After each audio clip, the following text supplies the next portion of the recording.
Wednesday, September the 24th, 5th period. Lily's like, Mr. Gianni's cool. Yeah, right. He's cool if you're Lily Moscovitz.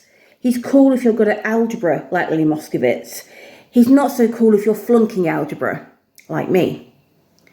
He's not so cool if he makes you stay after school every single solitary day from 2:30 to 3:30 to practice the foil method when you could be hanging out with your friends.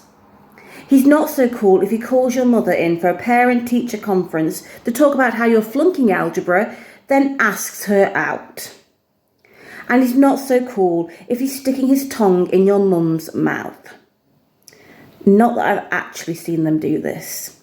They haven't even been on their first date yet. And I don't think my mum would let a guy put his tongue in her mouth on the first date. At least I hope not. I saw Josh stick his tongue in Lana's mouth last week. I had this totally close-up view of it since they were leaning up against Josh's locker, which is right next to mine. It kind of grossed me out. Though I can't say I'd mind if Josh kissed me like that. The other day, Lily and I were at Bigelow's picking up some alpha hydroxide for Lily's mum, and I noticed Josh waiting at the checkout counter. He saw me and he actually sort of smiled and said, hey. He was buying a men's cologne. I got a free sample of it from the sales girl. Now I can smell Josh whenever I want in the privacy of my own home. Lily says he probably thought I looked familiar but couldn't place my face without the cement block walls of Albert Einstein High behind me.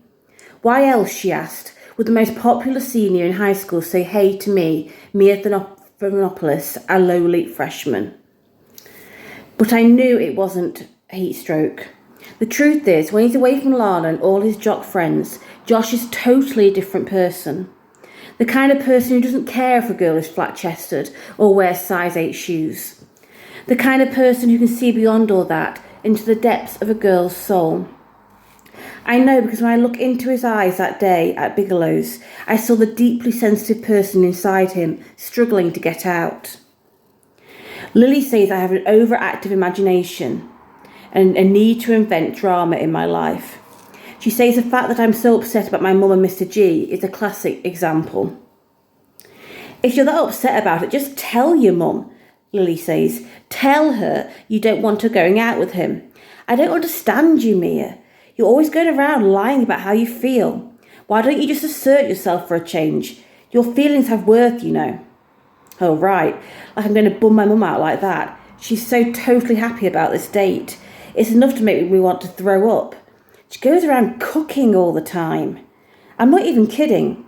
She made pasta for the first time last night in like months. I'd already opened the Susie's Chinese takeout menu and she says, oh, no cold sesame noodles tonight, honey. I made pasta. Pasta. My mum made pasta. She even observed my rights as a vegetarian and didn't put any meatballs in the sauce. I don't understand any of this.